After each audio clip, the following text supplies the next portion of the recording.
और एक बार प्रभु यीशु मसीह के महान और सामर्थी नाम से इस नए महीने में परमेश्वर ने हमें प्रवेश कराया, इसके लिए मैं प्रभु का धन्यवाद देता हूँ। हर दिन परमेश्वर की महिमा के लिए बना है और हर दिन में हम परमेश्वर की उस दया और अनुग्रह की बातों को स्मरण करने की आवश्यकता है। आज के इस नए महीने के लिए एक वचन की ओर अगर हम ध्यान आकर्षित करें तो भजन संहिता 72वें अध्याय और 12वें वचन की ओर हम अपने ध्यान को आकर्षित करेंगे। भजन संहिता 72 और उसके 12वें वचन, जहाँ पर लिखा हुआ है, क्योंकि वह दोहाई देने वाले, दरिद्र का और दुखी और असहाय मनुष्य का उद्धार करेगा। राजा सुलेमान का लिखा हुआ इस गीत के ऊपर, ये राजा सुलेमान का लिखा हुआ गीत है, जो सबसे बड़ा बुद्धिमान था, जिसने परमेश्वर से दर्शन पाकर अपने लिए धन संपत्ति को नहीं मांगा, परंतु अपनी प्रजा को चलाने के लिए उसने परमेश्वर से बुद्धि को मांगा। और उस समय के सबसे बड़े बुद्धिमान व्यक्ति की गणना, बुद्धिमान व्यक्तियों में राजा सुलेमान की गिनती होती थी। उसी का धर्मी राजा का राज्य, ये गीत का मतलब राजा सुलेमान जो धर्मी राजा है, उसका राज्य किस प्रकार से रहेगा, या परमेश्वर धार्मिकता के साथ अपने राज्य को किस प्रकार से स्थापित करेगा, इसके विषय में कई एक बातों को देता है। कई एक बातों में आने वाले मसीहा की, आने वाले प्रभु यीशु मसीह के बारे में अनचाही भविष्यवाणी की बातों को भी वो करते हुए देखता है। इस बातों को हम और आप हमेशा समझने की आवश्यकता है।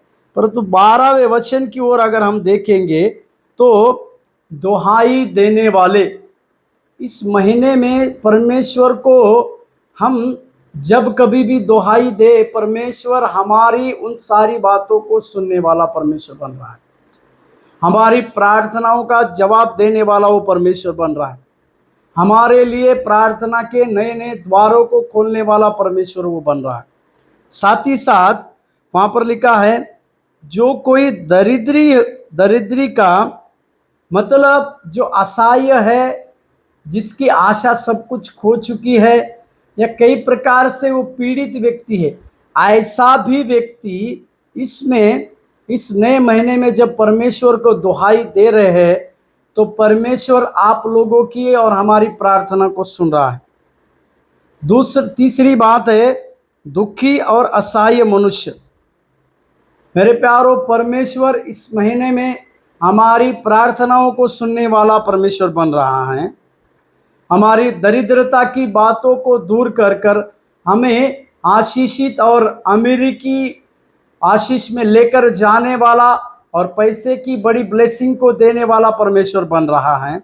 साथ ही साथ जो लोग दुख में हैं, जिनके जीवन में कई प्रकार के अचानक से दुख भरी घटनाओं से लेकर वे सारे चिंतित है, ऐसे दुखी और असहाय मनुष्य, जो जिनके लिए किसी प्रकार का सहारा नहीं है, जिन्हें मनुष्य के लिए किसी प्रकार के सहारे की, मनुष्य किसी प्रकार का सहारा उन्हें नहीं देते, ऐसे सारे लोगों के जीवन में परमेश्वर उनका उद्धार करने वाला बन रहा है। हालेलुया। उद्धार करने वाला मतलब परमेश्वर उनको छुड़ाने वाला बन रहा है। परमेश्वर उनको डिलीवर करने वाला बन रहा है।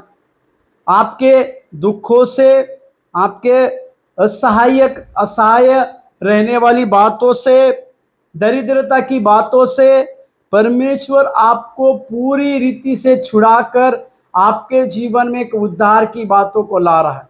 तो क्यों ना इस महीने में ज़्यादा से ज़्यादा हम परमेश्वर को अपने जीवन की दुहाई देने के लिए तत्पर होने पाए, ज़्यादा से ज़्यादा हम इस परमेश्वर को पुकारने वाले बनने पाए, ज़्यादा से ज़्यादा परमेश्वर को इस महीने में, इस नए महीने में परमेश्वर को दुहाई देकर अपने जीवन की ना केवल आशीषों को प्राप्त करे, परंतु परमेश्वर के सारे अभिवचनों को प्राप्त कर प्रभु हमारा उद्धार कर हमारे जीवन में धार्मिकता की बातें, उसके राज्य की बातें बहुतायत से देने के लिए हम अपने आप को परमेश्वर के हाथों में सौंपे और इस महीने में प्रभु की दया और उसकी बातों को स्मरण करते हुए हम आगे चलने पाए। प्रभु आप लोगों को आशीष दे। धन्यवाद।